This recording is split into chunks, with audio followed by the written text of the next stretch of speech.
Папа, я помню наш с тобой последний разговор осенью. Я помогал тебе собирать вишневые листья с дерева для закваски капусты.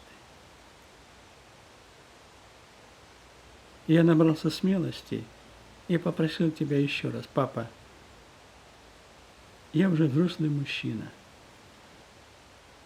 Расскажи мне, пожалуйста, что же все-таки было во время войны?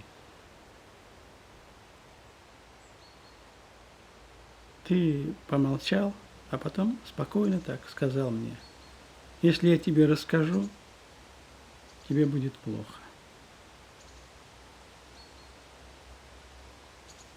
Ты не хочешь об этом говорить.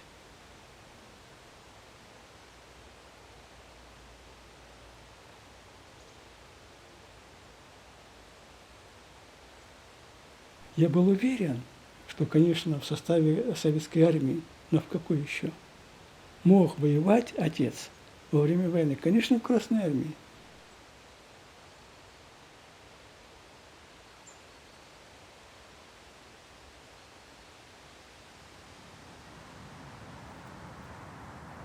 Было же такое время, когда немец, значит, фашист.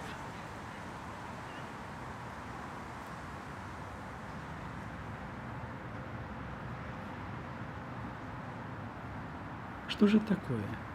Ты скрывал от меня всю свою жизнь.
Я обратился в архив Иркутской области в России.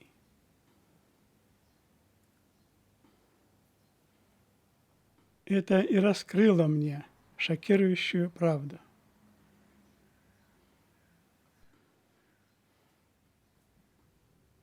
Оказывается, причиной твоей ссылки в Сибирь было то, что воевал ты на стороне вермахта.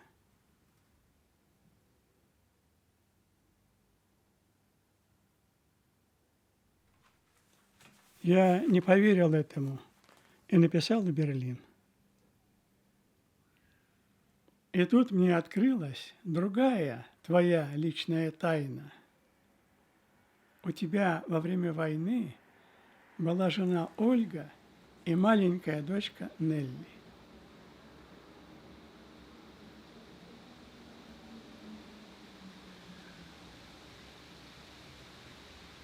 Значит, у меня есть сестра в Германии.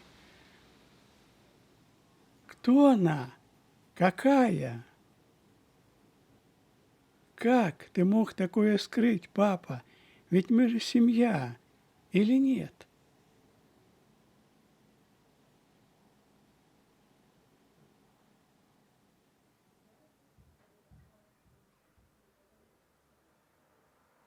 Почему ты не доверился мне? Думаешь, я не понял бы тебя, осудил? Если так, то ты совсем не знаешь меня.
Я сын немца. И этим все сказано. Я слышал в детстве не раз, как же не повезло этому ребенку родиться в такой семье.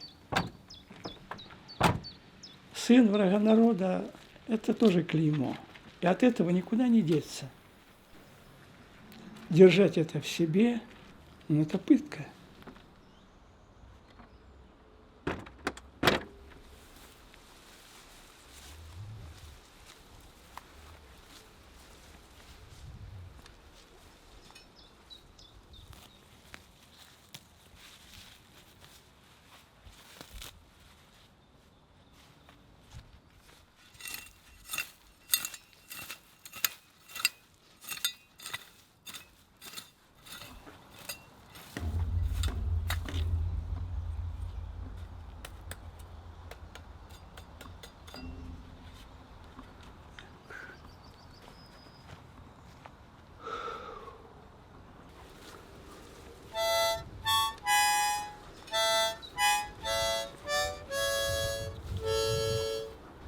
Я надеюсь, папа, ты меня поймешь. И поймешь правильно.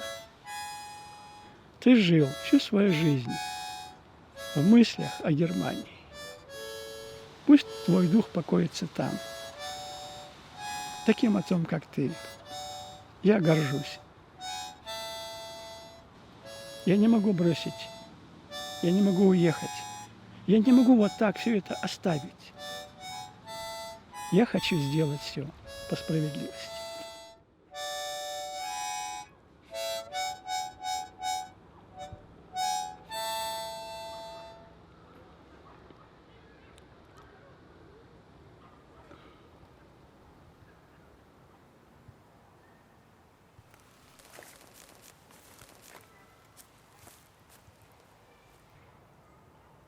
На стыке политических амбиций двух диктатур, сталинской и гитлеровской, жизнь человека оказалась разменной монетой.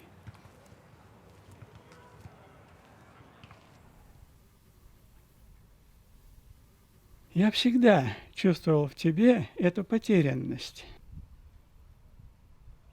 А сейчас и сам стал таким же.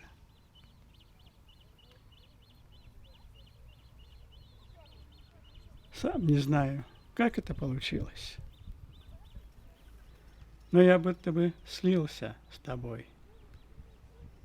И уже не могу где-то на уровне подсознания отличить, где я, а где ты. Я живу за нас обоих.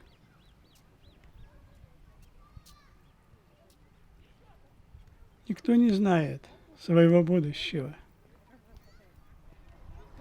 Вот и ты, мальчик, родившийся в многодетной семье этнических немцев, в украинской деревеньке Горщик, его не знал. Как и не мог предположить, что сталинские репрессии 30-х годов унесут жизни твоих родителей Андрея и Августы Шиманских.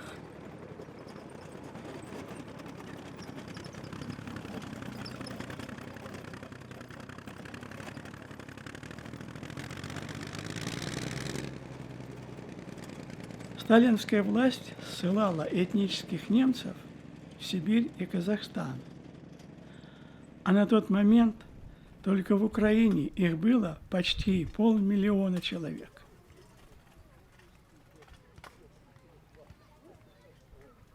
Я никогда не знал своих бабушку и дедушку, а так хотелось бы. Какими они были, папа?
предвоенном хаосе ты потерял родителей и 4 братьев.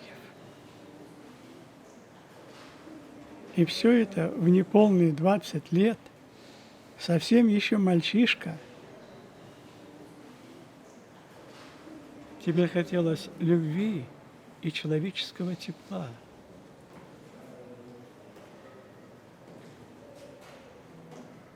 Ты пытался спасти свою жизнь, прячась где только можно. Тебе посчастливилось укрыться в одном из немецких поселений, благодатное Гнаденфельд, где ты и встретил свою любовь Ольгу Герант.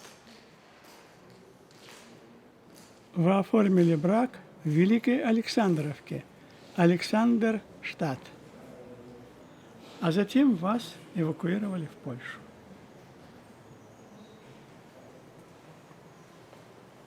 Находясь на сельхозработах в Познане, в Артегау, вы получили немецкое гражданство и ждали ребенка. Но радоваться долго вам было не суждено. Тебя призвали в армию и отправили на фронт. Как новоиспеченного подданного Германии.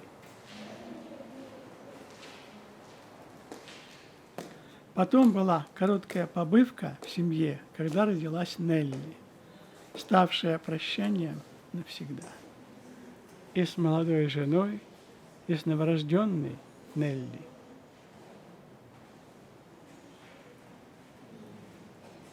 В ходе боевых действий в составе стрелковой дивизии под городом Бонн ты получил сквозное ранение в шею и чудом остался жив.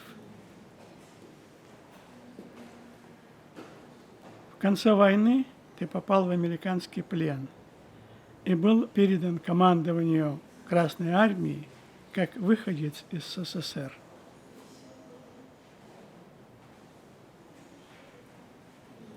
Военный суд приговорил тебя к ссылке в Сибирь за службу в немецкой армии.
На каком основании Советский Союз ссылает в Сибирь подданного Германии?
твоя жажда жизни на спецпоселении в Сибири и смелость моей мамы Тани, которая решилась создать семью со ссыльным немцем, дали жизнь мне и моей сестре Юлии.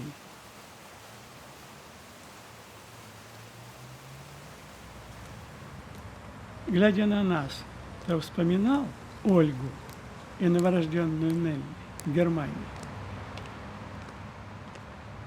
Или ты заставил себя забыть про них?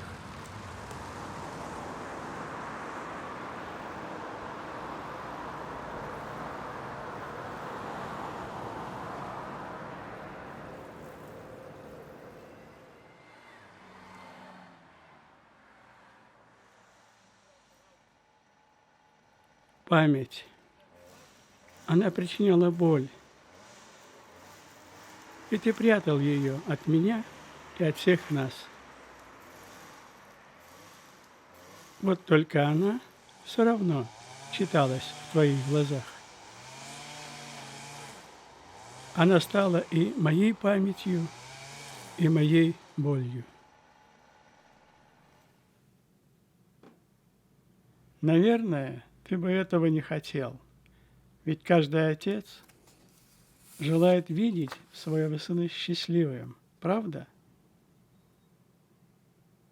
Но, увы, я до сих пор цепенею от горя, страха и недопонимания за то, что ты отдал меня в интернат после смерти мамы.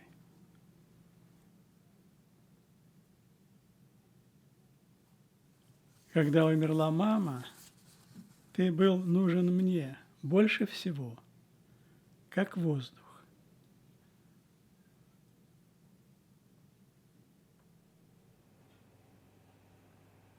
Без твоей любви, твоего слова утешения, твоего крепкого отцовского объятия я задыхался. Мне было так страшно, так одиноко.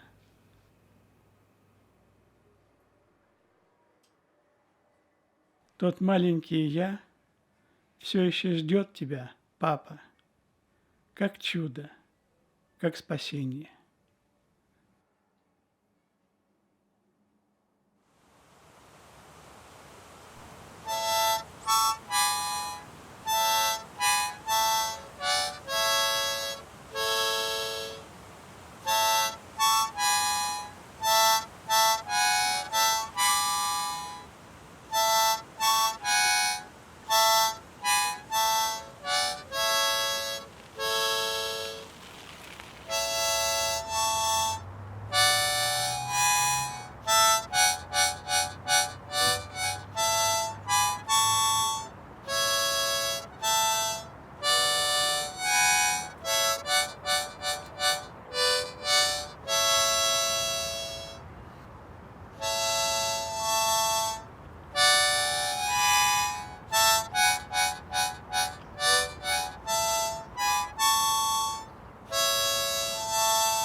Шло время.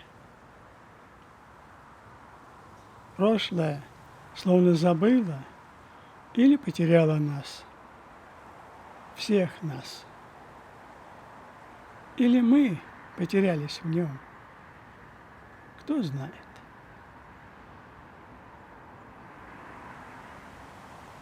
Оно неожиданно напомнило о себе, когда после долгих и безуспешных запросов в Красный Крест тебя отыскали твои пропавшие братья.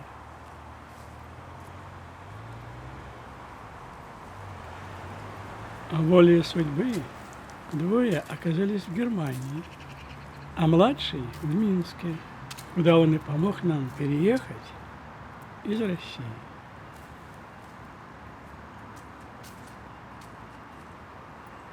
Мне тогда было 17 лет, и жизнь только начиналась.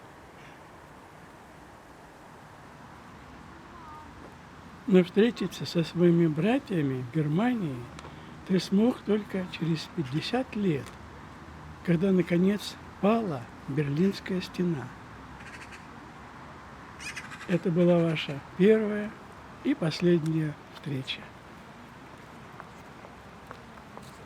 Вы снова были вместе, но прожитые годы разделили вас, сделав чужими. И не только это угнетало тебя.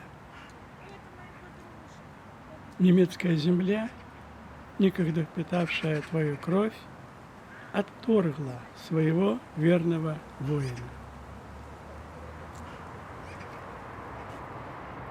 Местные жители знали, что ты приехал из Советского Союза. Когда ты гулял по городу, тебя несколько раз обозвали красной собакой.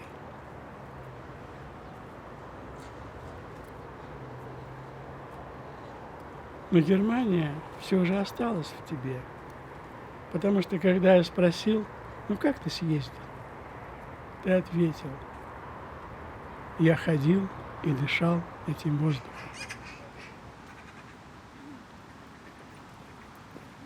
Что же ты видел на самом деле? Призраков войны или в каждой проходящей женской фигуре надеялся угадать силуэт Ольги и повзрослевшей дочери? Сердечный приступ. Так говорили врачи. А я уверен, что это разочарование и неоправдавшиеся надежды привели тебя к твоей скорой смерти.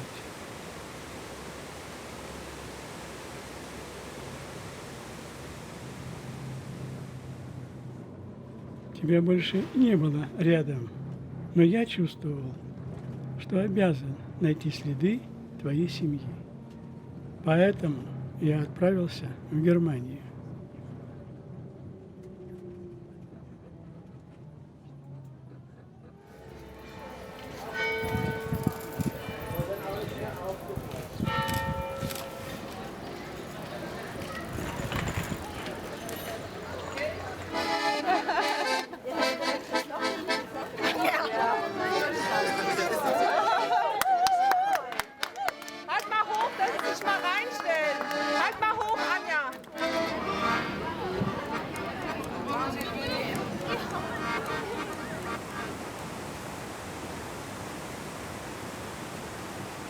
Меня встретили хорошо, но сказали, здесь вы никому не нужны. Вы будете всегда вторым сортом, и вас будут называть русским. Эта правда так сильно ранила меня, что я не мог с ней смириться. И написал стихи.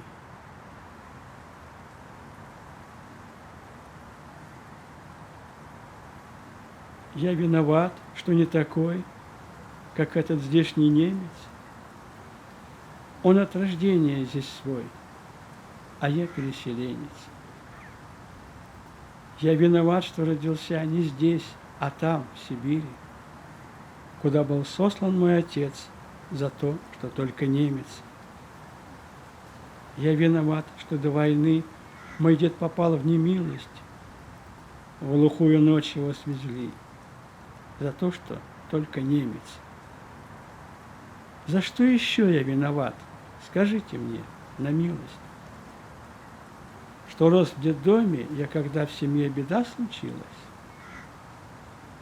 Когда мальчишкой слышал я свой адрес оскорбления, мне говорили, ты фашист.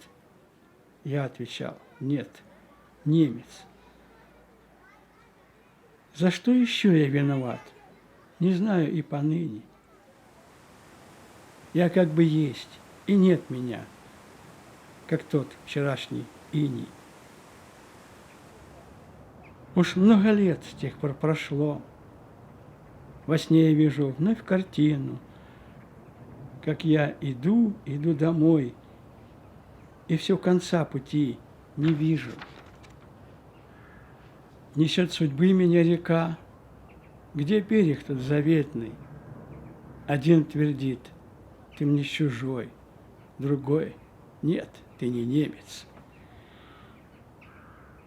Проходят годы чередой, но боль души конца не знает. Быть может, я и виноват, только за что, не знаю.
И все же эта поездка перевернула мою жизнь.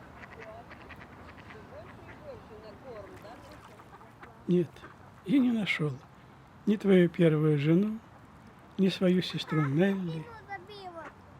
Но мне никогда не забыть то чувство дома, которое охватило меня с непреодолимой силой. Как странно. На тот момент я был женат, и в Белоруссии у меня подрастали дочь и сын. А я, взрослый человек, бродил по немецким улицам, и вся моя устроенная жизнь казалась мне чужой.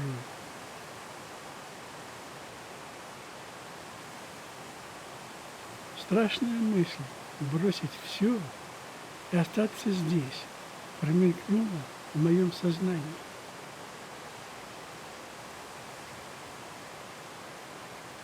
Я видел мальчишку. Кажется, он потерялся и растерянно озирался по сторонам. В нем я увидел себя, когда папа его нашел. Мне отчаянно до слез захотелось стать этим ребенком, чтобы мы снова были вместе, и не было ни бед, ни тревог. Папа рядом, а значит, мне нечего бояться. И тогда я понял, почему чужая Германия мне родная. Для меня Германия – это ты, папа. Я хочу вопреки здравому смыслу быть с тобой, жить тобой. Ты немец, значит, я тоже должен стать им. Если бы мне удалось найти оригинал твоего документа о подданстве, я бы тоже получил гражданство. Но как это сделать?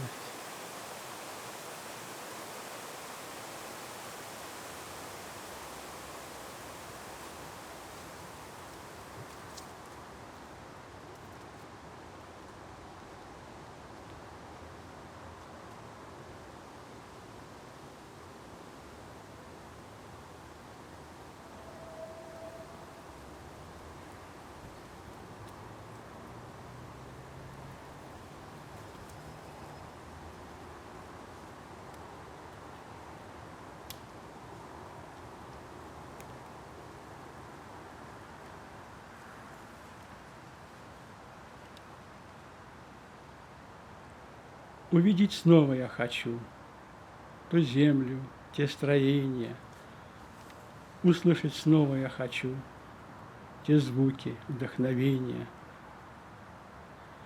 что поселились навсегда в душе далекой, непрекаянной, и сердце вторит без конца: моя Германия, моя Германия.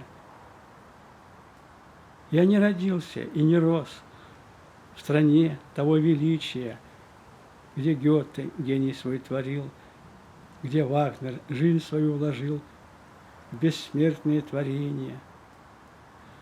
Душа наполнена тоской, настало время откровения.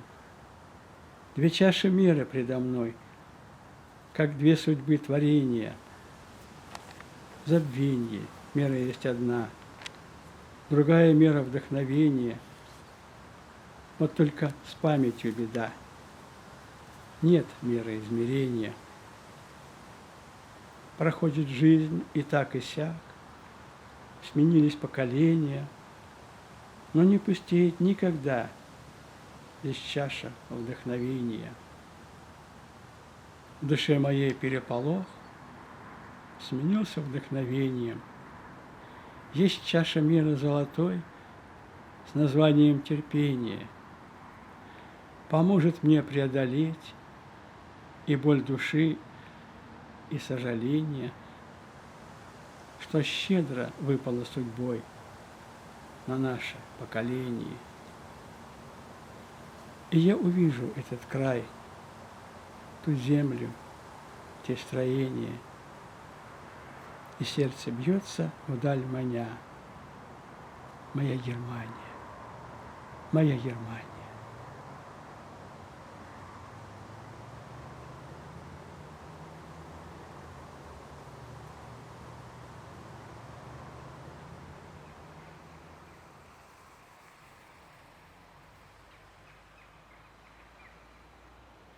Десять долгих лет ушло на поиски.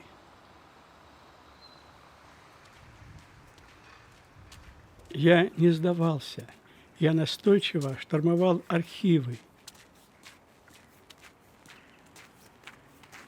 но безрезультатно.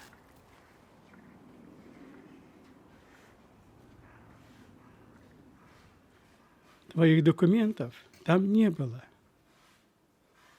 И Ольга с Нелли тоже будто растворились в пучине времени, оставшись только в твоей памяти, папа. Я мог смириться с тем, что мне никогда не стать гражданином Германии.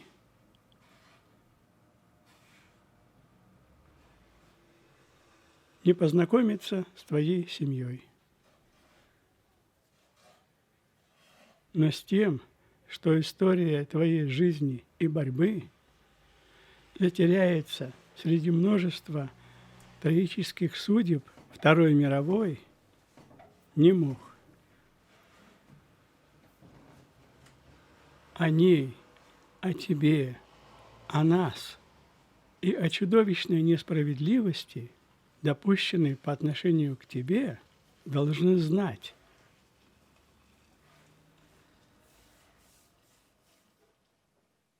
И как я могу не верить, папа, в то, что ты с небес слышишь и помогаешь мне?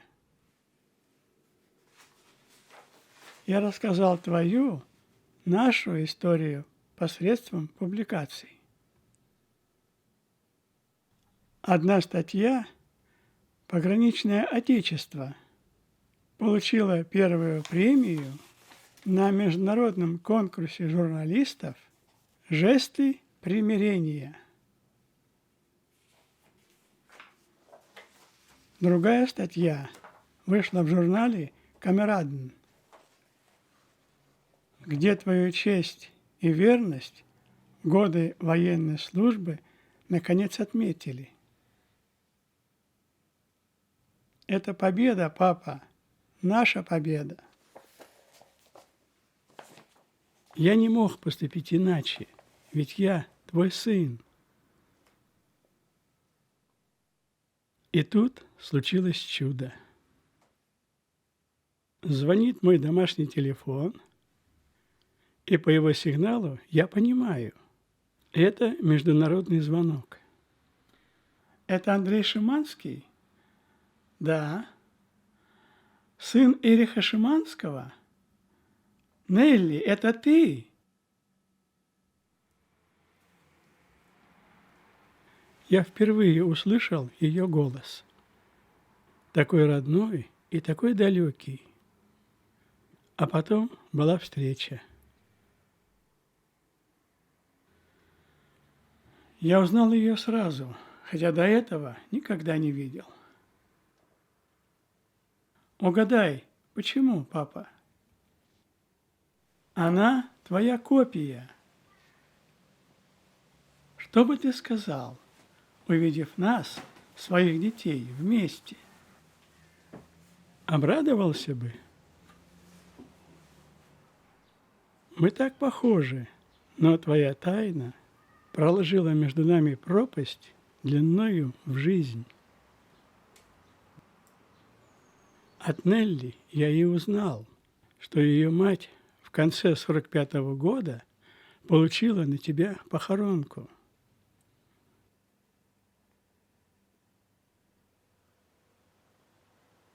Сначала тебя объявили пропавшим без вести, а потом умершим.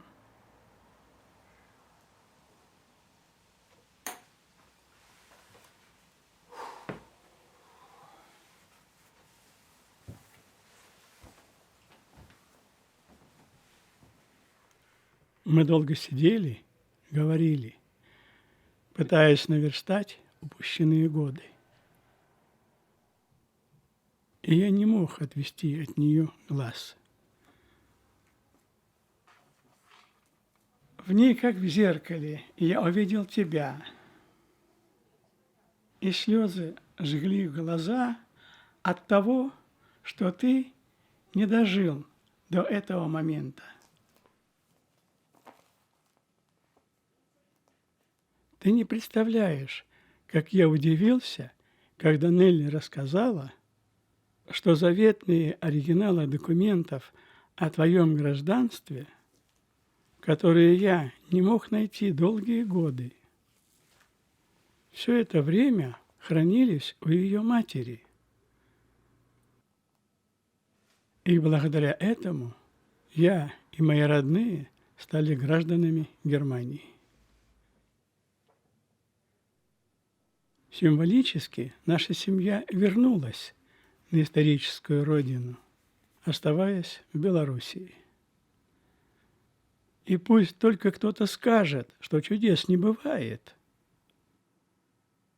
но и это еще не все. Я написал рассказ о твоей, нет, нашей судьбе, по мотивам которого был поставлен спектакль «Человек», «Менш».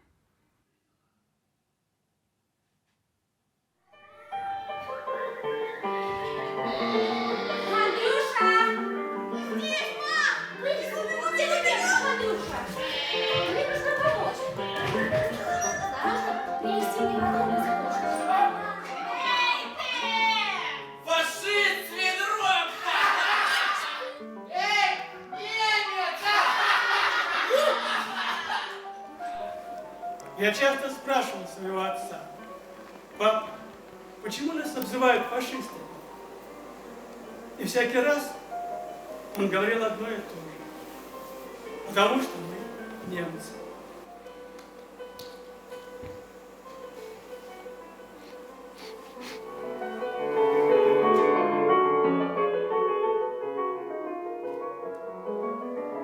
Не забывай, кто ты есть.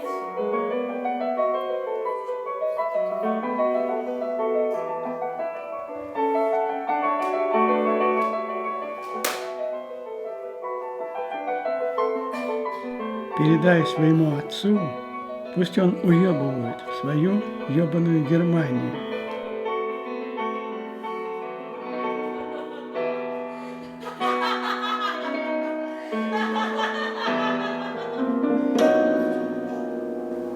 Мне было 12 лет, когда умерла мама. На семейном совете родственники решили, что нам с сестрой будет лучше в интернате. Так и поступили. Интернат, конечно, недолго, но с этим еще можно было как-то мириться. Вот только когда узнали, что я немец, я ответил на все вопросы анкеты, кроме одного – национальность. Сидел и думал, что написать. Кто я? Немец или... И вдруг стало так стыдно. Стыдно только за то, что я еще сижу и думаю, что написать. И в графе «национальность» я написал: Немец.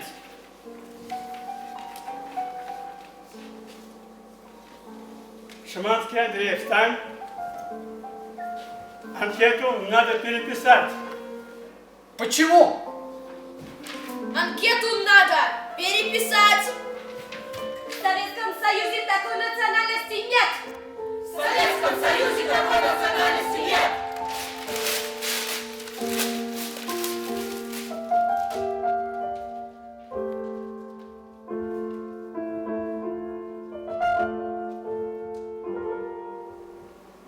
И теперь я вместо отца еду в Германию. Делаю то, что так и не смог сделать он.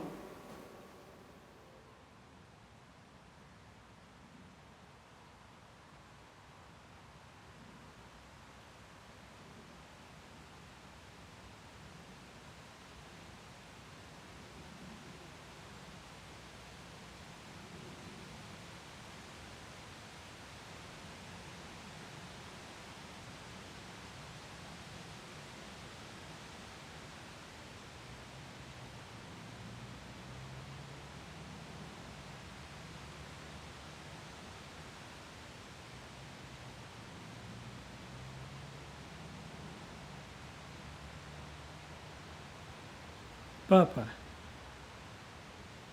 мне приснился сон.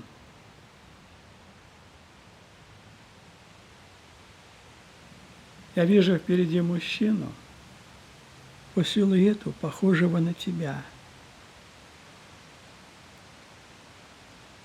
Ты делаешь полоборота и только смотришь на меня. Но глаза...